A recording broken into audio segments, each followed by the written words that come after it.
Welcome to Diwakar physics. चलिए हम class 7 का चैप्टर 4 हीट चैप्टर है, उसका हम क्वेश्चन आंसर करेंगे।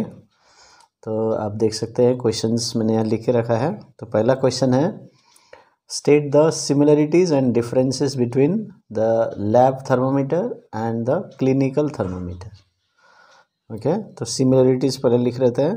तो सिमिलरिटीज़ में आप ये लिख सकते हैं, mercury is used in both the thermometers. Second point आप लिख सकते हैं, mercury is taken in fine glass tube. ठीक है, तो पतला सा जो बहुत छोटा रेडियस का ट्यूब में मर्क्यूरी लिया जाता है, दोनों में। ठीक है, कैपिलरी ट्यूब्स बोलते हैं इसको। तो ये सिमिलरिटीज़ है। ओके, तो डिफरेंसेस आपको लिख सकते हैं। और पहला है, the range of temperature of lab thermometer or laboratory thermometer is from -10 to 110 degree Celsius.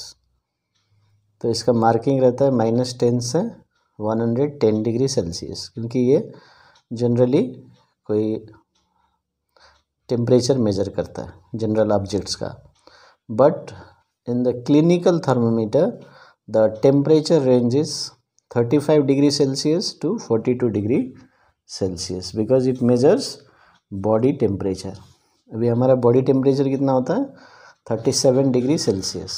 तो उससे थोड़ा आगे या पीछे वो वैरी कर सकता है, इसलिए हमको -10 से 110 तक मार्किंग करने का ज़रूरत नहीं है, because this is use for measuring the temperature of human body. तो इसलिए इसका रेंज कम होता है। तो ये दो डिफरेंसेस आप लिख सकते हैं। ओके, और एक डिफरेंस है, kink is provided in the tube of clinical thermometer. एक किंक होता है, जैसे एक ट्यूब है, इसमें थोड़ा सा ऐसे करके ऑब्स्ट्रक्शन टाइप का लगाया रहता है, कॉन्स्ट्रिक्शंस भी बोलते हैं।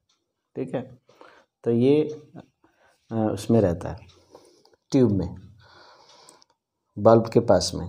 ठीक है, सो क्यों होता है ये, to prevent the mercury level from falling, but there is no kink provided in the lab thermometer. तो क्लिनिकल थर्मोमीटर में किंक होता है, constriction to prevent the fall in mercury level.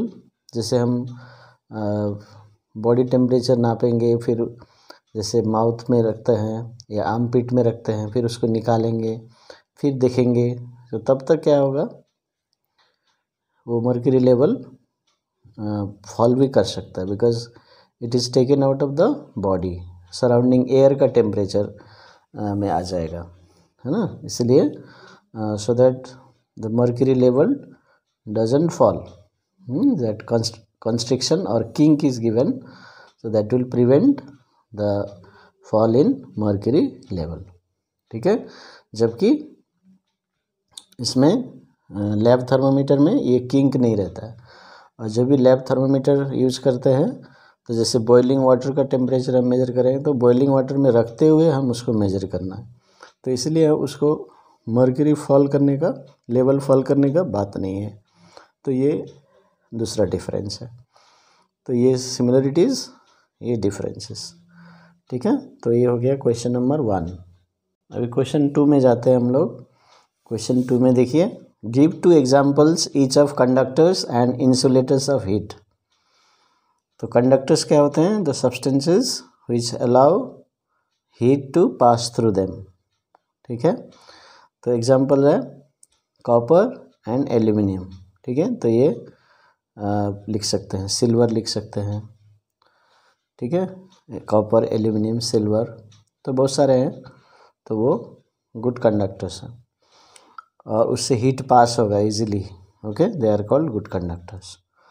And insulators are the substances which do not conduct heat और which do not allow the heat to pass through them easily. So examples है plastic, wood लिख सकते हैं। ठीक है, तो ये दो इजी एग्जाम्पल्स हो गए। अभी क्वेश्चन नंबर 3 में फिल इन द ब्लैंक्स है।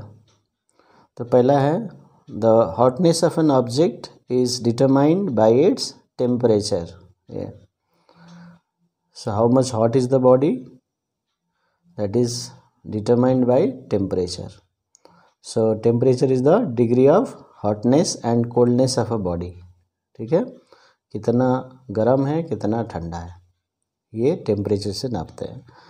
Second, the temperature of boiling water cannot be measured by a dash thermometer. तो क्लिनिकल थर्मामीटर, क्योंकि क्लिनिकल थर्मामीटर का मैक्सिमम कितना है 42 डिग्री तक रहता है, तो इसलिए we cannot measure 100 degree Celsius. Number C, temperature is measured in degree dash. तो इसमें आप डिग्री सेल्सियस लिख सकते हैं, इसमें डिग्री फ़ारेनहाइट लिख सकते हैं। ठीक है, तो दोनों में से कोई, मैंने सेल्सियस लिखा है तो आप भी सेल्सियस लिख सकते हैं, फ़ारेनहाइट भी होता है। अभी डी में जाएंगे, फिल इन द ब्लैंक्स का। No medium is required for transfer of heat by the process of radiation.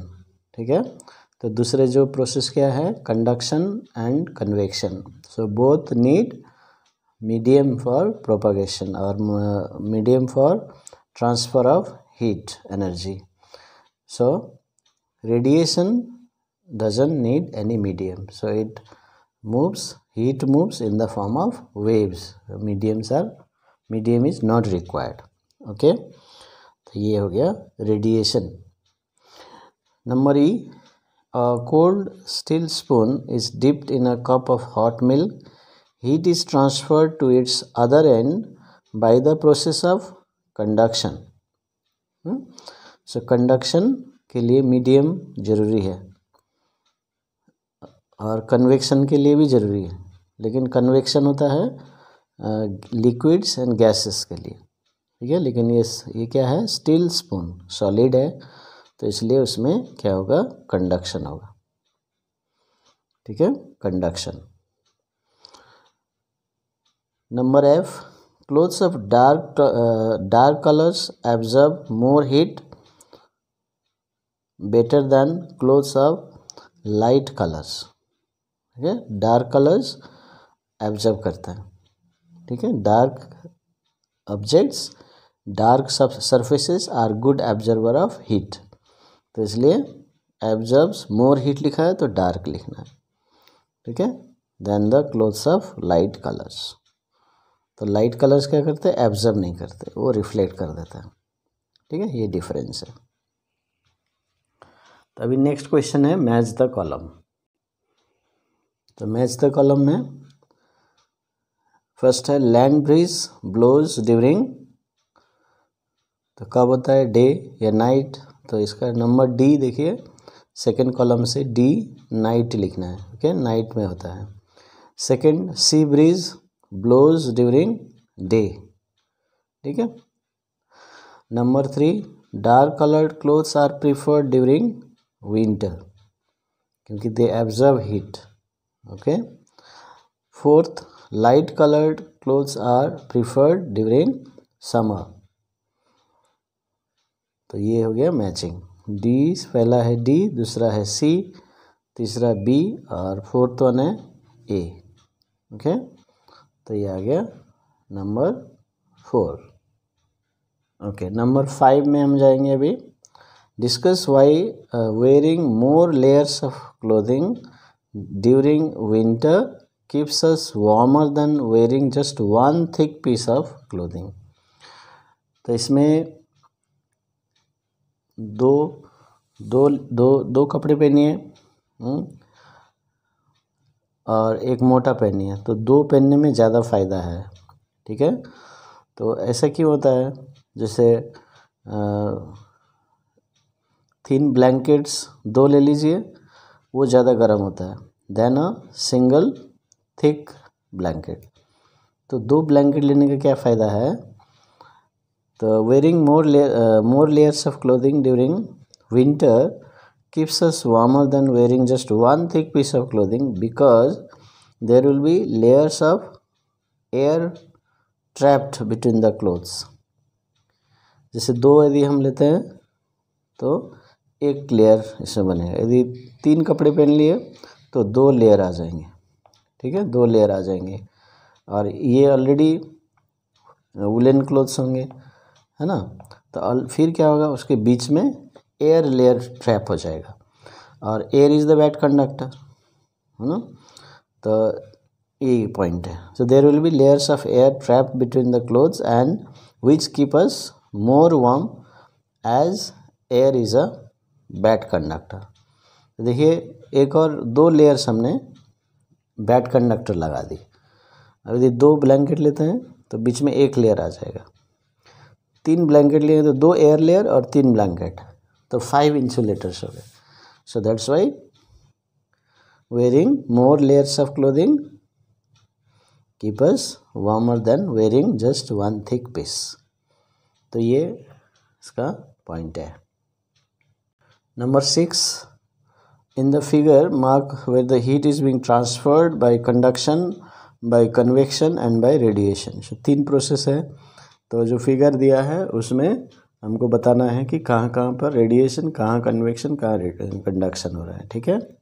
तो ये डायग्राम है, ठीक है। तो ये डायग्राम देखिए, तो यहाँ पर फ्लेम दिया है, तो फ्लेम से ऑब्वियसली रेडिएशन होगा, ठीक है, फ्लेम से रेडिएशन होगा, तो याद रखिए। फिर जो कंटेनर है, ठीक है, उसका जो आउटर सरफेस है, बिकॉज इट इज़ हीटेड, तो heated surface will radiate heat, तो यहाँ भी रेडिएशन से लूज करेगा।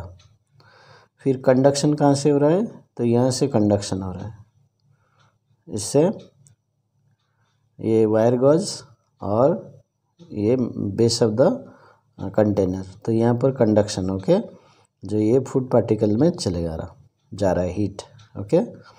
फिर ये जब ये लिक्विड बॉयल करेगा तो वो या लिक्विड हीट होगा तो वहाँ कर कन्वेक्शन करंट बनेंगे, hot liquid will rise up, so convection ऊपर की तरफ होगा, और वेपर यदि जा रहा है तो कन्वेक्शन से ऊपर की तरफ। Convection is always vertically upwards, radiation all direction, और कंडक्शन अलोंग द कंडक्टर, ठीक है। तो ये कंडक्शन यहाँ हो रहा है, इधर रेडिएशन, इधर कन्वेक्शन, तो ये आप इस तरह से मार्क कर सकते हैं। अभी question 7, in places of hot climate it is advised that the outer walls of houses be painted white। explain। तो अभी जैसे हमने पहले पढ़ा है ना, लाइट कलर्स और लाइट कलर्ड ऑब्जेक्ट्स दे रिफ्लेक्ट लाइट, तो इसलिए जो जहाँ बहुत गर्मी है तो उसका जो आउटर वॉल्स है बिल्डिंग्स के, तो वो वाइट ब्राइट कलर्स करते हैं, ठीक है। तो ये क्यों है, तो पॉइंट वही है, because bright colours are good reflectors of heat, तो ये इम्पोर्टेंट है, गुड रिफ्लेक्टर्स ऑफ हीट, इसका अंडरलाइन भी कर सकते हैं। As most of the heat is reflected it keeps the building cool from inside, तो अंदर में ठंडा रहेगा, तो ये आपका आंसर 7। अभी 8 में जाते हैं। 1 litre of water at 30 degree Celsius is mixed with 1 litre of water at 50 degree Celsius.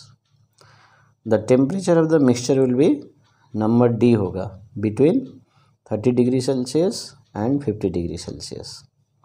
ऐसा क्यों होता है, क्योंकि जो 30 डिग्री सेल्सियस जो है लोअर टेम्परेचर है, ये कोल्ड ऑब्जेक्ट है, cold body, so it will gain heat, तो इसका टेम्परेचर आस्ते आस्ते बढ़ेगा, 31, 32 ऐसे होगा।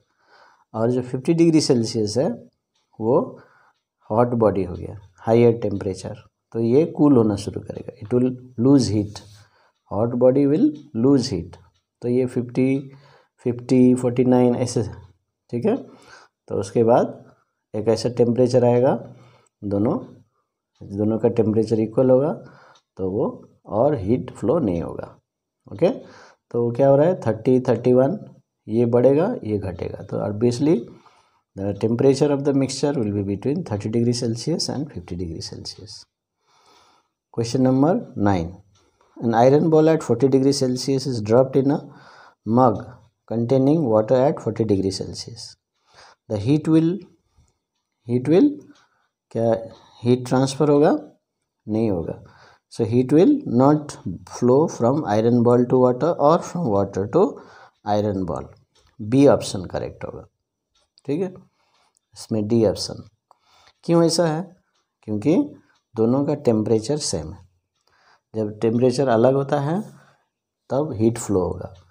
Okay, so here is heat is flowing from 50 degree hot water to cold water, but here both are at same temperature, so heat will not flow. So temperature difference is required for the flow of heat. तो ये point clear है। फिर number 10 देखिए, a wooden spoon is dipped in a cup of ice cream. Its other end does not become cold. क्यों? क्योंकि ठंडा होना चाहिए ना, बट वुडन स्पून है, ये मेटालिक स्पून नहीं है, ठीक है। तो वुडन स्पून है, so would is a bad conductor, so it will not conduct heat, it will not lose heat, तो वो ठंडा नहीं होगा, ठीक है, और वो हीट ट्रांसफ़र नहीं होगा, इसलिए वो इट डजंट बिकम कोल्ड। तो ये हो गया आपका 10। फिर 11 देखिए, stainless steel pans are provided with copper buttons. The reason for this could be that copper is a better conductor than steel.